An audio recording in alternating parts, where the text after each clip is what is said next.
بسم اللہ الرحمن الرحیم۔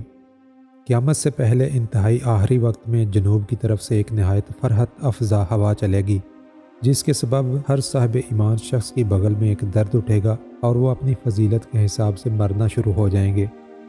یعنی جو جتنا زیادہ نیک ہوگا وہ اتنی جلدی فوت ہو جائے گا۔ جب تمام اہل ایمان اس دنیا سے ختم ہو جائیں گے تو اس وقت دنیا پر حبشہ والوں کا غلبہ ہو جائے گا اور پوری دنیا پر انہی کی حکومت ہوگی۔ صحیح بخاری و مسلم میں روایت ہے کہ حبشہ والوں کی جب حکومت آئے گی تو وہ خانہ کعبہ کو گرا دیں گے اور حج موقوف ہو جائے گا۔ اس وقت قرآن مجید فرقان حمید دلوں، زبانوں اور کاغذوں سے اٹھا لیا جائے گا۔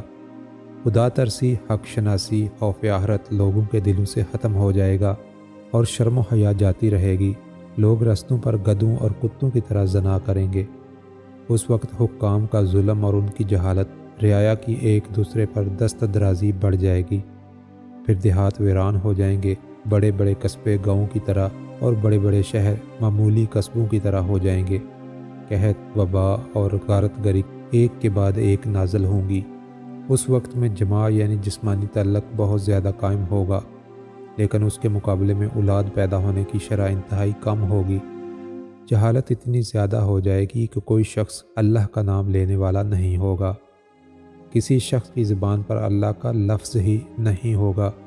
پوری دنیا میں فتنے بڑھ جائیں گے، جس کے بعد بہت سے لوگ آفتوں سے تنگ آ کر اپنے اہل و عیال کے ساتھ شام کی طرف چلنے لگیں گے۔ اس دوران جنوب سے ایک آگ نمودار ہوگی اور لوگوں کی طرف بڑھنا شروع ہو جائے گی۔ لوگ اس آگ سے خوف کھا کر بے تحاشا بھاگیں گے۔ بھاگنے والے لوگ دوپہر کو تھک جائیں گے اور اپنی عاجزی کا اظہار کریں گے تو یہ آگ بھی ٹھہر جائے گی، جس کے بعد یہ لوگ آرام کریں گے۔ صبح ہوتے ہی آگ پھر ان لوگوں کا پیچھا کرے گی۔ انسان اس سے بھاگیں گے۔ یہ آگ انہیں اسی طرح پیچھا کرتے کرتے ملک شام تک پہنچا دے گی اور پھر غائب ہو جائے گی۔ جب آگ غائب ہوگی تو بعض لوگ اپنے اپنے وطن کی طرف واپس لوٹ جائیں گے، لیکن بہت سے لوگ شام میں ہی موجود رہیں گے۔ قیامت کے قریب جب سورج مغرب سے طلوع ہوگا تو شیطان یہ منظر دیکھ کر کہے گا کہ ہائے میری ہلاکت۔ شیطان کے چیلے یہ منظر دیکھ کر کہیں گے ہم نے آج تک آپ کو اس حالت میں نہیں دیکھا۔ وہ کہے گا کہ بالآخر سورج مغرب سے طلوع ہو گیا، یہ میری موت کی نشانی ہے۔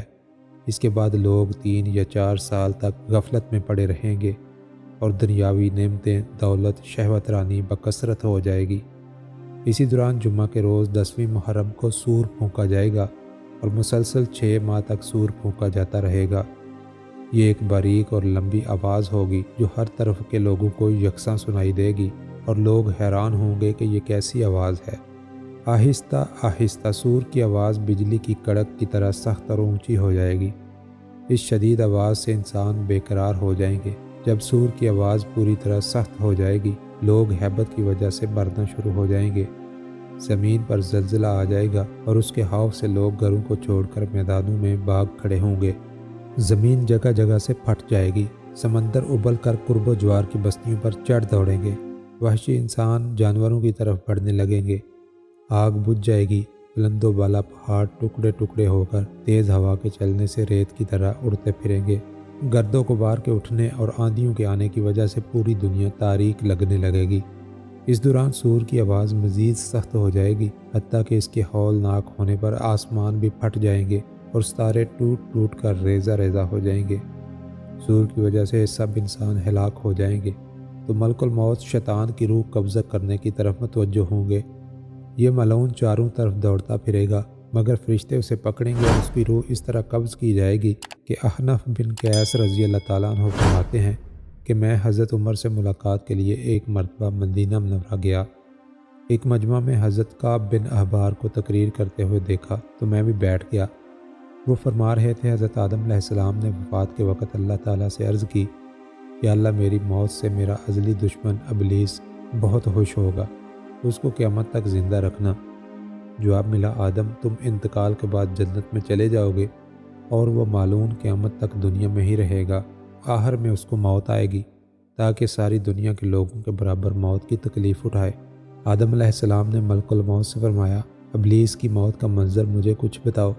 فرشتہ نے سنانا شروع کیا تو وہ اتنا دردناک تھا کہ آدم علیہ السلام سن نہ سکے۔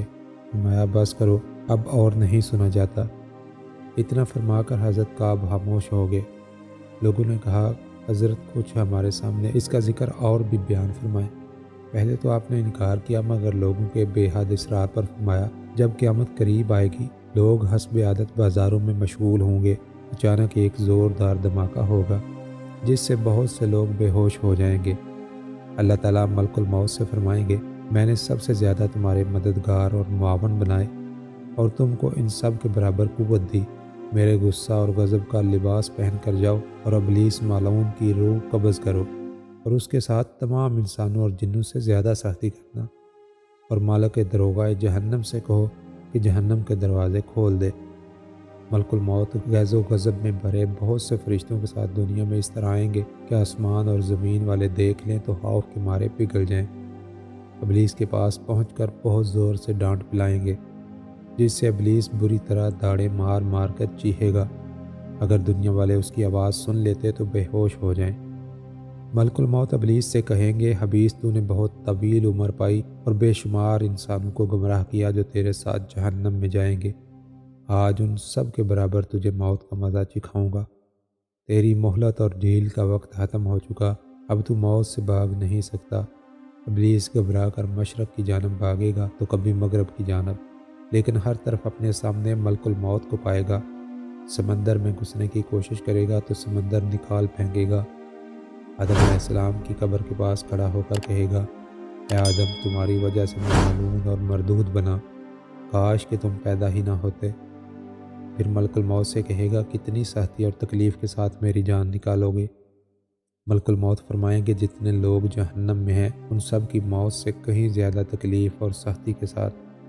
یہ سن کر تڑپنے لگے گا، چیختا چلاتا ادھر ادھر بھاگے گا، جہاں موت آنی ہے وہاں جا کر گر جائے گا اور وہ جگہ آگ کے انگارے کی طرح سرخ ہوگی اور وہاں جہنم کی سنڈاسیاں ہوں گی، ان سنڈاسیوں سے تڑپا تڑپا کر اس کی جان نکالی جائے گی۔ آدم علیہ السلام سے اور حوا علیہ السلام سے کہا جائے گا ذرا اپنے دشمن کو تو دیکھو کس طرح ذلت کے ساتھ مر رہا ہے۔ وہ دیکھ کر خوش ہوں گے اور کہیں گے یا اللہ تو نے ہم پر اپنی نعمت مکمل فرما دی۔ معزز دوستو، قرآن کریم میں ارشاد باری تعالیٰ ہے ہر جاندار کو موت کا مزہ چکھنا ہے اور تم سب کو تمہارے اعمال کے پورے پورے بدلے قیامت کے دن ہی ملیں گے۔ پھر جس کو دوزخ سے بچا لیا گیا اور جنت میں داخل کر دیا گیا وہ صحیح معنوں میں کامیاب ہو گیا، اور یہ دنیاوی زندگی تو جنت کے مقابلے میں دھوکے کے سامان کے سوا کچھ بھی نہیں۔ اس آیت میں اللہ تعالیٰ نے انسانوں کی کامیابی کا معیار ذکر کیا ہے، اور وہ یہ ہے کہ اس حال میں ہمیں موت آئے کہ ہمارے لیے جہنم سے چھٹکارے اور دخول جنت کا فیصلہ ہو چکا ہو۔ اس زمین میں جو کوئی ہے فنا ہونے والا ہے، اور تمہارے پروردگار کی جلال والی اور فضل و کرم والی ذات ہمیشہ باقی رہے گی۔ ہر چیز فنا ہونے والی ہے سوائے اللہ تعالیٰ کی ذات کے، حکومت اسی کی ہے اور اسی کی طرف تمہیں لوٹ کر جانا ہے۔ اے پیغمبر، تم سے پہلے بھی ہمیشہ زندہ رہنا ہم نے کسی فرد اور بشر کے لیے طے نہیں کیا، چنانچہ اگر تمہارا انتقال ہو گیا تو کیا یہ لوگ ایسے ہیں جو ہمیشہ زندہ رہیں گے؟ ہر جاندار کو موت کا مزہ چکھنا ہے، اور ہم تمہیں آزمانے کے لیے بری اور اچھی حالتوں میں مبتلا کرتے ہیں، اور تم سب ہمارے ہی پاس لوٹ کر آؤ گے۔